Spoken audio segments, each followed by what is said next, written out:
திரும்ப அந்த பொசிஷன் எடுக்க முடியும்.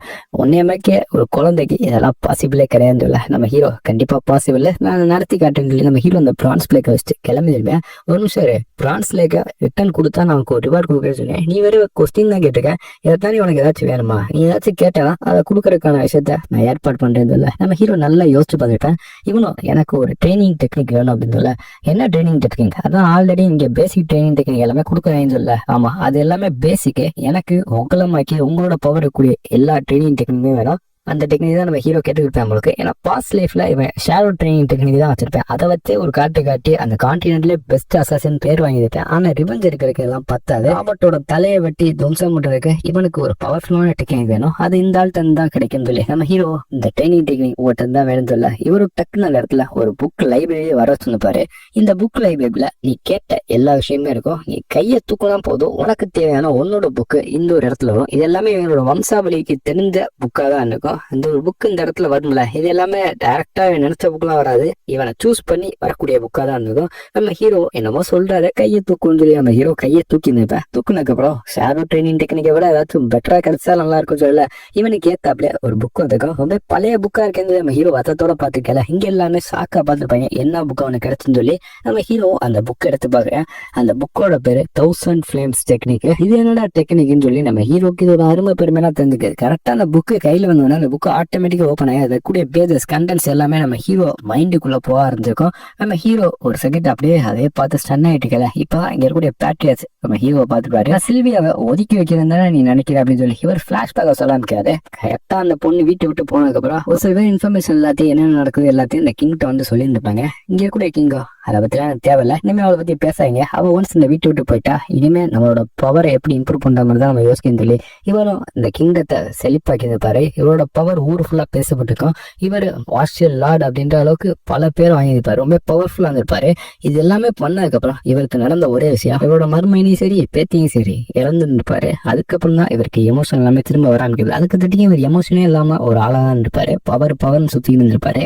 இந்த ஆட்களை கொண்டது அந்த ஏடன் அந்த எக்ஸிக்யூட்டிவ் சேர்ந்தவங்க அப்படின்னு அந்த விஷயமும் ஒரு தேர்ந்திருக்கும். அதுக்கப்புறம் மிச்சம் இருக்குது நம்ம ஹீரோவும் அதுக்கப்புறம் செல்வியா அப்படின்ற விஷயமும் ஒரு தேர்ந்திருக்கும். இதுக்கப்புறம் தான் இவர் யோசிக்க ஆரம்பிச்சாரு, நம்ம இவ்வளவு பவர் சேர்த்து என்ன போகுது, நம்மளோட ஃபேமிலியை நம்மளால ப்ரொடக்ட் பண்ண முடியல அப்படின்னு சொல்லி இனி நீ ஹேட் பண்ணாலும் சரிதா, நான் எப்பயுமே அவனை ப்ரொடக்ட் பண்ணி சொல்லி ஹீரோவையும் சரி ஹீரோட அம்மாவையும் சரி ப்ரொடக்ட் பண்ணி சொல்லிப்பாரு. என்ன வெளியில காட்ட மாட்டாரு, வெளியில அப்படியே கரடு முரடான்ட்டு உள்ள அவ்வளவு பாசமா இருந்திருக்காரு. நம்ம ஹீரோவும் அந்த புக்கோட கண்டென்ட்ஸ் எல்லாமே மைண்டுக்குள்ள போன நினைச்சு சாக்கா நினைப்பேன். டேய் உனக்கு என்னடா கிடைச்சு அப்படின்னு சொல்லல. நம்ம ஹீரோவும் 1000 ஃபிளேம் டெக்னிக் சொல்லிப்பாரு. அதை கேட்டு அவரே மருந்து வைப்பாரு. இந்த டெக்னிக்கா சரி அவர் கண்டென்ட்லாம் உனக்கு ஞாபகம் இருக்கு அப்படின்னு சொல்ல. ஞாபகம் இருக்கு, இப்பதான் எனக்கு அப்படியே மெமரிஸ் அந்த மாதிரி இருக்குன்னு சொல்ல. நம்ம ஹீரோ அந்த பேரை சொல்லியிருப்பேன்ல 1000 ஃபிளேம் டெக்னிக். இனிமே அந்த ஒரு பாதையை நோக்கி தான் நம்ம ஹீரோ போறேன். ஆன்சியன் ஃபிளேம் அப்படின்ற பாதையை நோக்கி தான் நம்ம ஹீரோ போறேன். இந்த ஒரு டெக்னிக் பயங்கரமான டெக்னிக். ஓகே சரி நீ கிளம்பா அப்படின்னு சொல்லி இங்க இருக்கவங்களும் சொல்லியிருப்பாரு. நம்ம ஹீரோவும் கிளம்பி நிறுத்தேன். போனதுக்கு அப்புறம் இங்க இருக்கக்கூடிய பட்லர் இங்க இருக்கக்கூடிய கிங்கிட்ட கேட்கிறாரு, மாஸ்டர் அது என்ன ட்ரைனிங் டெக்னிக்ல? டேய் அந்த ட்ரைனிங் டெக்னிக் தான் இந்த சீக்ரெட் ஃபேமிலி சேர்ந்த ஃபர்ஸ்ட் ஆல் அவரோட ட்ரைனிங் டெக்னிக் 1000 ஃபிளேம் டெக்னிக். இது வரைக்கும் இவங்க வம்சாவே இல்லை, இந்த புக்கு யாரும் தொட்டதும் இல்லை, அவனுக்கு கிடைச்சதும் இல்லை. அப்படிப்பட்ட ஒரு புக்கு நம்ம ஹீரோவே சூஸ் பண்ணி அவனுக்கு அந்த ஒரு ட்ரைனிங் டெக்னிக் கொடுத்துருக்கோம். இத்தனை நாள் இந்த புக்கு யாருக்குமே கிடைச்சிருக்காரு. சரி அப்ப அந்த ட்ரைனிங் டெக்னிக் நம்ம ஹீரோ கிடைச்சிச்சுன்னு சொன்னா நம்ம ஹீரோட வீட்டுக்கு ஆபத்து வராதா? யாராச்சும் அவனை கொல்ல மாட்டேன்னு சொல்ல. அதை பத்திலாம் நீ கவலைப்படாத. பாதி வரைக்கும் இந்த 1000 ஃபிளேம் டெக்னிக் புக்கு இருக்கவே தெரியாது, எல்லாமே மறைஞ்சு வச்சுன்னு நினைச்சிட்டு இருக்காங்க. அப்படியே தெரிந்தாலும் இருக்கிற பத்திலாம் ஒன்றும் பெருசாலாம் தெரியாதுன்னு சொல்லி எல்லாருமே இதெல்லாம் மறந்துருப்பாங்க. அந்த சன்னதி எல்லாமே அழிஞ்சிருக்கும் அப்படின்னு சொல்லி இந்த புக்கு இது வரைக்கும் சும்மா தான் செல்ஃப்ல இருந்துச்சு. இந்த ட்ரைனிங் டெக்னிக் அவ்வளோ கஷ்டம், இது யார் கைக்கும் போகாம சும்மாவே இந்த செல்ஃப்ல இருந்துச்சு. ஆனா இந்த பையன் அதை இருக்கிற வரைக்கும் சொல்லி இருந்து காலங்கள் மாறப்போகுது, இந்த டெக்னிக் என்னெல்லாம் பண்ண போகுதுன்னு சொல்லி இவரும் ரொம்ப ஆர்வத்தோட இருந்துப்பாரு. நம்ம ஹீரோக்கு இந்த டெக்னிக் எடுத்தோம்ல, நம்ம ஹீரோ செக் பண்ணி பார்க்க கண்டிப்பா அந்த பிரான்ஸ் பிளேக் கொடுக்கக்கூடிய ரிவார்டே கிடையாது. இது சில்வர் பிளேக் கொடுக்காம சேச்சா இது கோல்டு பிளேக்கு கொடுக்க வேண்டிய ரிவார்டு. அப்படிப்பட்ட ஒரு ஹையரான ரிவார்டு நம்ம கிடைச்சிருக்கேன். நம்ம ஹீரோ அந்த கண்டென்ட்ஸ் எல்லாத்தையும் யோசிச்சு பண்ணிப்பேன். அதை தாண்டி இவனுக்கு ஆல்ரெடி ரிங் ஆஃப் ஃபயர் இருக்கும்ல, அதுவுமே ஒரு லெஜெண்டரி ஸ்கில் தான். இப்ப எனக்கு புதுசா இது வேற கிடைச்சுன்னு சொல்லி இவனுக்கு இன்னுமே ஆறாவை எப்படி ஃபார்ம் பண்ணு தெரிஞ்சுக்காது. அதை இன்னுமே லேர்ன் பண்ணிருக்க மாட்டேன். இவனால திரும்ப அதை புல் பண்ணி எடுக்க முடியல அந்த ரிங் ஆஃப் ஃபயரை. நம்ம ஹீரோத்தை கொஞ்சம் வருத்தத்தோட பார்த்துருப்பேன். அது மட்டும் இல்லாம இப்ப கிடைச்ச புது டெக்னிக் 1000 ஃபிளேம்ஸ் அதையுமே எப்படி நம்ம வந்து வெளியில கொண்டாடலாம்னு சொல்லி இவன் ட்ரை பண்ணி பார்க்கல. ரொம்பலாம் ட்ரை பண்ணாரா, அது ஒர்க் அவுட் ஆகுது. அதை தாண்டி இதை இப்படியே பண்ணிக்கிட்டு இருந்தேன்னா சாருக்கான வாய்ப்பு இருக்கு, அதுவும் எனக்கு தெரியுமில்லன்னு சொல்ல. இப்பதான் எவ்வளவு யோசிச்சு பாக்குறேன் ஏன் இப்படி இது சொல்லுது அப்படின்னா, இந்த மாதிரி இந்த டெக்னிக் இருக்குல்ல, 1000 ஃபிலிம் டெக்னிக், இந்த டெக்னிக் யூஸ் பண்ணல இந்த நேச்சுரல்ல இருக்கக்கூடிய எல்லா மானப்பவரையும் நீங்க அப்சர்வ் பண்ணாங்க. பொதுவாக அந்த இடத்துல அப்படித்தான் இருக்கும். பிரீத்திங் டெக்னிக் சொல்லுவாங்க. நேச்சுரல்ல இருக்கக்கூடிய மானப்பவர் எல்லாத்தையும் அப்சர்வ் பண்ணி இவங்க ஒரு எனர்ஜி கோர் கிரியேட் பண்ணி இவங்க வச்சிருப்பாங்க மானா சர்க்கியூட் மாதிரி. இந்த மானா சர்க்கியூட் இப்ப யாராச்சும் இன்டரப்ட் பண்ணாங்கன்னா அவ்வளோதான், பிரேக் ஆகி போயிடும். அதுக்கப்புறம் இவங்களுக்கு பல காயங்கள் ஏற்பட்டு அவங்க அந்த இடத்துல சாருக்கான வாய்ப்பு இருக்கு. முக்கியமா நம்ம ஹீரோ இருக்கக்கூடிய பிரிட்டன் கோல்டுகர்ஸ்க்கு அவன் இந்த இடத்துல சாருக்கான வாய்ப்பு இருக்கு. இது தெரிஞ்சுமா இதை ட்ரை பண்ணலாம்னு நினைக்கிறேன்னு சொல்ல. ஆமா, அதெல்லாம் நீ என்னை இன்டரப்ட் பண்ணான்னு சொல்லி நம்ம ஹீரோ சொல்லியிருந்தா, இன்டரப்ட் பண்ணாதே டே, அதுக்கு தானடா நான் இருக்கேன்னு சொல்லி நம்ம ஹீரோட்ட அதுவும் நான் ஒரே ஒரு வாட்டி உனக்கு இன்டரப்ட் பண்ணுவேன், நீ எப்ப ட்ரைனிங் எடுத்தியோ அப்ப நான் இன்டரப்ட் பண்ணுவேன், உனக்கு எப்ப முக்கியமான நேரமோ அப்ப நான் இன்டரப்ட் பண்ணுவேன்னு சொல்லி அங்க இருக்கக்கூடிய டீமனு இப்பதான் வில்லத்தனமா பேச ஆரம்பிக்கும். ஏன்டா அப்படி பண்ற, எனக்கு அடிபட்டு காயம் ஏற்பட்டுச்சுன்னா உனக்கு இந்த பாடி கிடைக்காது, உன்னால இந்த பாடி யூஸ் பண்ண முடியாதுன்னு சொல்ல. உனக்கு விஷயமே தெரியல, நீ எல்லாத்தையும் ஓவர் கம் பண்ணி வர முடியும். இன்னொரு டெக்னிக்கை கண்டிப்பா உன்னால ஓவர் கம் பண்ணி வர முடியாது. உனக்கு இருக்க கர்ஸும் சரி, அதை தாண்டி உனக்கு இருக்க வீக் பிளட் லைனும் சரி, கண்டிப்பா உன்னால ஓவர் கம் பண்ணி வர முடியாது. நீ ஒரு இன்டைரக்ட் பிளட் லைன் வேற, நீ ஒரு வேலை இந்த கர்ஸ்னால அஃபெக்ட் பண்ணப்பட்டுட்டேன்னு வச்சுக்கவே, உன்னோட கை கால் போயிடுச்சுன்னு வச்சுக்கவே, நான் உன்னைய திரும்ப கொண்டாட முடியும். அதுக்கப்புறம் உனக்கு எனர்ஜி கோர் இருக்காது, நான் தான் திரும்ப கொண்டாந்துருப்பேன். உன் எனர்ஜி கோர் பிரேக் ஆகி உன்னோட கை கால் எல்லாம் புரிஞ்சிருக்கும். அப்புறம் என்ன, உன்னோட பாடியை நான் ஈஸியா டேக் ஓவர் பண்ணிடுவேன். என்ன இந்த ஐடியா நல்லா இருக்கான்னு சொல்ல நம்ம ஹீரோ, நீ முடிஞ்சதை பண்ணிக்க, ஒரு வாட்டி தானே பண்ணுவேன், பண்ணிக்க, நான் அதை தடுத்துறேன்னு சொல்ல. போன வாட்டி மேய்க்கலாம், இந்த வாட்டி மிஸ் ஆகுது, இந்த வாட்டி நான் பெர்ஃபெக்டா பிளான் பண்ணிக்கேன். என்னோட பவர் திரும்ப ஒதுக்கிட்டு நீ ஒவ்வொரு நாளும் பயந்து வாழ போறேன், நான் எப்ப அட்டாக் பண்ணுவேன் எப்ப இன்டர்ட் பண்ணுவேன்னு சொல்லி பயந்து வாழ போறேன்னு தெரியல. நம்ம ஹீரோ கூடவே ஒரு சனியனை வச்சிருக்கான், இவதான்டா உண்மையான எனிமின்னு சொல்லி பார்த்துருப்பேன். அதுவும் இவ்வளவு நாள் கம்முன்னு அமைதியா இருந்திருக்கும். ஆனா இப்ப என்னடா தைக்கூத்தனமா அதோட வேலையை காட்ட வந்துருக்கோம். இவ்வளவு நாள் அமைதியா இருந்ததுக்கு இதுதான் காரணமா, இவன் டீமன்ல இல்ல அப்படித்தான் இருப்பேன் அப்படின்னு சொல்லி நம்ம ஹீரோ திரும்ப நம்ம அலாட்டணுமா அப்படின்னு சொல்லி பாத்துக்கிட்டு இருக்கல. சரி என்னப்பா இன்னைக்கே அதை பண்ண போறியான்னு சொல்லி திடீர்னு அது பேச மாதிரி இருக்கா. ஆமா, இன்னைக்கே பண்ணிதான் ஆன்னு நினைக்கிறேன்னு சொல்லி இவங்க என்னத்தை பத்தி பேசுறாங்கன்னு தெரியல. இப்பதான் நம்ம ஹீரோ அதை முடிச்சு கட்டிடுன்னு சொல்லியிருப்பேன். பார்த்தா ஒரு மெய்டு குளத்துக்கு பக்கத்துல உட்காந்து நடந்த எல்லா விஷயங்களையும் ரிப்போர்ட் மாதிரி எழுதிக்கிட்டு இருந்திருப்பா. இன்னைக்கு நான் பார்த்தேன், இந்த பையனுக்கு ஏதோ ஒரு புது மானப்பவர் கிடைச்சிருக்கும் போது, புது டெக்னிக் ஏதோ அவனுக்கு கிடைச்சிருக்கும். அந்த டெக்னிக்கை அவனும் நல்லா யூஸ் பண்ணியிருந்தேன். அது மூலியமா அவனுக்கு வந்து மானப்பவரை பார்த்து நானே ஷாக்காயிட்டேன். ரொம்ப எக்ஸ்ட்ரீமா சொல்லி இது வரைக்கும் நடந்த விஷயங்கள் எல்லாத்தையும் இவ்வளவு ரிப்போர்ட்டா எழுதி அதை தண்ணியில வச்சு அனுப்பியிருந்திருப்பா. நம்ம ஹீரோ பின்னாடியே கழுத்துல கத்தி வச்சிருந்தேன். நீ இப்ப வாயத்தோன்னாலும் சரி, அசைஞ்சாலும் சரி, சும்மா லைட்டா சவுண்ட் விட்டாலும் சரி, உனைய அந்த இடத்துல போட்டு பிள்ளையான்னு சொல்ல. இதை கேட்டு இவன் மறந்து வந்திருப்பா. யாரும் அந்த அளவுக்கு என்னை மிரட்டுறான்னு சொல்லி இவன் அந்த தண்ணியில பார்த்தா நம்ம ஹீரோட முகம், இவனா இந்த சின்ன பையனான்னு சொல்ல.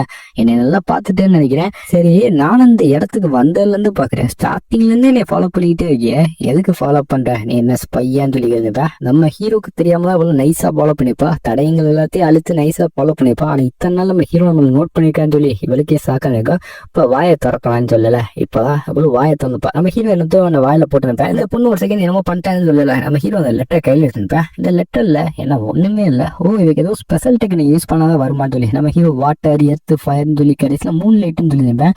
இவ அதை கேட்டு சாக்காயப்பா, எப்பறம் அவனுக்கு இதெல்லாம் தெரியும் சொல்லி அவன் மறந்து இருப்பா. இப்பதான் இந்த லெட்டரை அனுப்ப சொன்னது யாரு, கருணா அப்படின்னு சொல்லி இவனும் கரெக்டா பேரை கண்டுபிடிச்சிருப்பேன். எப்படின்னு சொல்லி இவளுக்கே சாக்கா இருக்கும். ஏன்னா அவ எந்த ஒரு எக்ஸ்பிரஷனும் காட்டிக்க மாட்டா. இவ ஒரு ஸ்பையா இருந்துப்பா, எந்த ஒரு எக்ஸ்பிரஷனும் காட்டல. என்கிட்ட இருந்து எப்படி அவன் இன்ஃபர்மேஷன் வாங்கினேன், இவ சாதாரண இல்லைன்னு சொல்லி இவனும் அப்படியே ஷாக்கூட இருந்திருப்பா. இப்படி எல்லா விஷயத்தையும் ஒருத்தரால பண்ண முடியுது, வாயை கூட திறக்காம அந்த விஷயம் எல்லாத்தையும் அவனால கேதர் பண்ண முடியுது அப்படின்னா கண்டிப்பா இவன் அதை தான் பண்ணியிருப்பானா.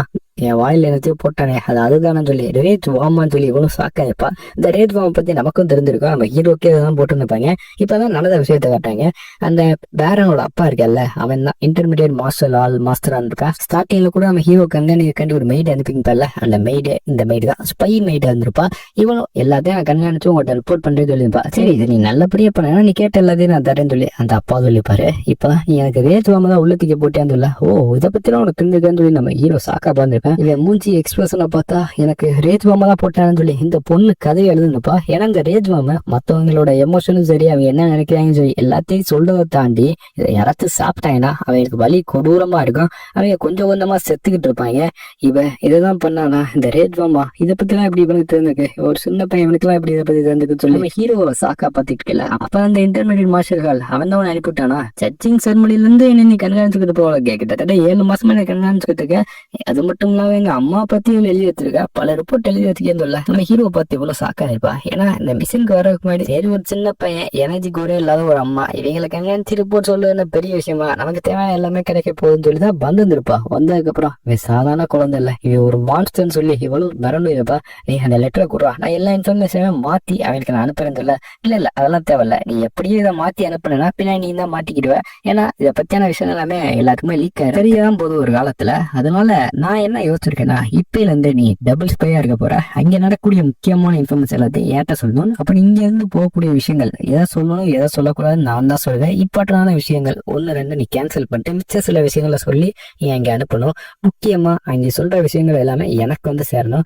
அடுத்த வாட்டி வரல யூஸ்ஃபுல்லான இன்ஃபர்மேஷனோட வான்னு சொல்லி நம்ம ஹீரோ அந்த கிளம்பியிருப்பேன்.